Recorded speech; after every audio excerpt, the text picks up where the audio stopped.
How to build a client-ready backup matrix for strategic QBR conversations. How can MSPs clearly communicate their backup management strategies to clients? Most clients don't know exactly what is being backed up, how often backups occur, or how quickly systems can be restored after an incident. While MSPs can interpret backup logs and dashboards, those technical reports don't always translate into meaningful business insights for clients. In this video, we'll show you how to build a client-ready backup matrix that transforms complex backup data into a clear visual tool for strategic QBR conversations. Before we begin, be sure to subscribe to NinjaOne's IT Video Hub and our YouTube channel for more tech content like this.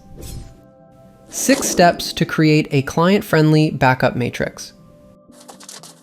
A backup matrix helps MSPs visualize backup schedules, recovery expectations, coverage gaps, and compliance with best practices, all in a format clients can easily understand.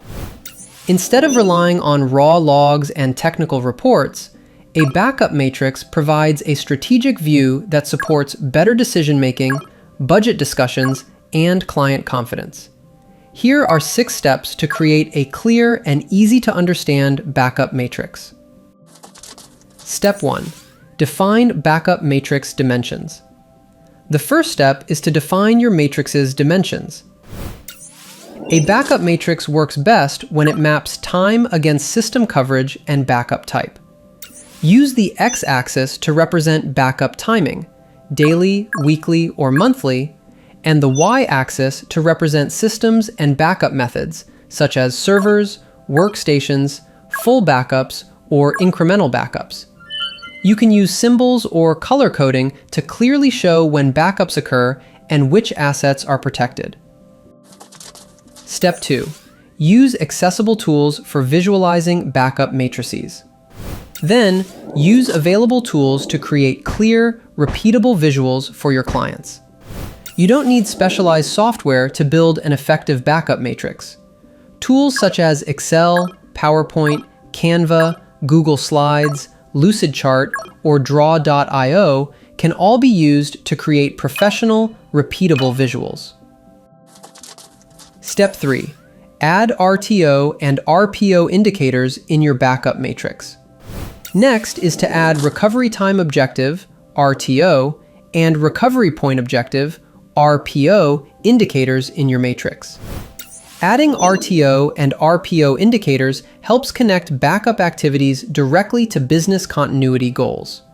Show how quickly systems should be restored and how much data loss is acceptable for each critical asset.